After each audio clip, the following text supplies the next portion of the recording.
السلام علیکم ناظرین، کہتے ہیں کہ گھر صرف اینٹ اور پتھروں کی دیواروں کا نام نہیں ہوتا، بلکہ گھر دلوں کی ملاپ، محبت اور سکون کا نام ہے۔ اور کسی بھی گھر کو سکون کا گہوارہ یا دوسرے لفظوں میں جنت کا نمونہ بنانے میں اس گھر کی عورت کا کردار سب سے اہم ہوتا ہے۔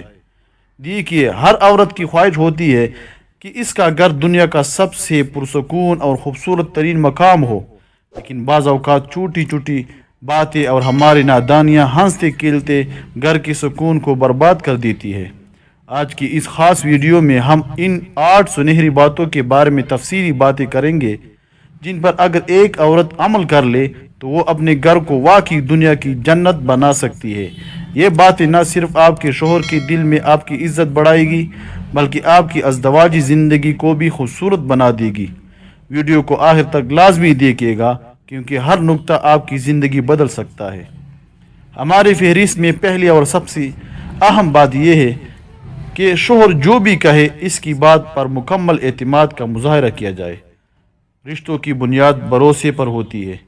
اگر میاں بیوی چاہے تو وہ ایک دوسرے کے بہترین دوست بن سکتے ہیں۔ جب آپ اپنے شوہر کو یہ احساس دلاتی ہے کہ آپ کو ان کی بات اور ان کے فیصلوں پر پورا اعتماد ہے تو ان کا حوصلہ بڑھتا ہے۔ شک اور بدگمانی رشتوں کو دمک کی طرح چھاڑ جاتی ہے۔ جب ایک بیوی اپنے شوہر کی رازداری اور سچی دوست بن جاتی ہے تو شوہر بھی اپنے ہر بات، اپنی پریشانی اور اپنی خوشی بلا جھجک اس کے ساتھ شیئر کرتا ہے۔ اس لیے اپنے رشتے میں دوستی اور اعتماد کو پہلی ترجیح دے۔ دوسری بات، شوہر کی گھر واپسی پر ان کا مسکرا کر استقبال کرنا۔ ذرا سوچئے، آپ کا شوہر دن بھر باہر کی دنیا میں سخت محنت کرتا ہے، مختلف لوگوں کے رویے برداشت کرتا ہے، گرمی، سردی اور ذہنی تناؤ جھیل کر جب تھکا ہارا گھر لوٹتا ہے تو وہ کسی چیز کی امید رکھتا ہے، صرف ایک مسکراتے ہوئے چہرے کی۔ جب وہ دروازہ کھولے اور آپ کے چہرے پر ایک پیاری سی مسکراہٹ دیکھے تو اس کی دن بھر کی ساری تھکن پل بھر میں دور ہو جاتی ہے۔ اس کے برعکس اگر گھر گزرتی ہی اس کا استقبال شکوے، شکایتوں یا اداس چہرے سے کیا جائے تو گھر کا ماحول بوجھل ہو جاتا ہے۔ اس لیے شوہر کے آنے پر انہیں سکون کا احساس دلائے۔ تیسری سنہری بات، اپنے شوہر کو ان کے ماں باپ سے دور نہ کرے۔ ہر ماں باپ اپنے بیٹے کو پال پوس کر بڑا کرتے ہیں اور ان کی بہت سی امیدیں وابستہ ہوتی ہے۔ ایک عقلمند اور نیک بیوی کبھی بھی اپنے شوہر پر یہ دباؤ نہیں ڈالتی کہ وہ اپنے والدین کو نظر انداز کرے۔ یاد رکھیے، جو بیٹا اپنے ماں باپ کا وفادار نہیں ہو سکتا وہ کل کو آپ کا وفادار کیسے رہے گا؟ شوہر کے والدین کو عزت دینا، ان کی خدمت کرنا دراصل شوہر کے دل کو جیتنے کا سب سے بڑا نسخہ ہے۔ جب آپ ان کے والدین کا احترام کریں گے تو آپ کے شوہر کی نظر میں آپ کا مقام آسمان کو چھونے لگے گا۔ چوتھی بات، شوہر کی کمائی کو اپنا نصیب سمجھ کر خوش دلی سے قبول کرنا۔ قناعت پسندی ایک ایسی صفت ہے جو انسان کو کبھی ناخوش نہیں رہنے دیتی۔ ہر انسان کی مالی استطاعت الگ ہوتی ہے۔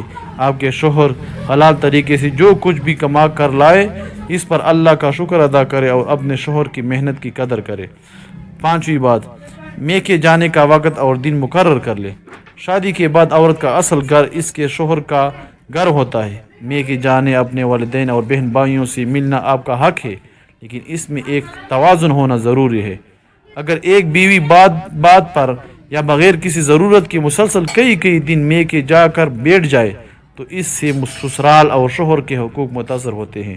شوہر کو گھر پر اکیلا چھوڑنا یا روز روز میکے جانے کی ضد کرنا رشتوں میں دوری کا سبب بنتا ہے۔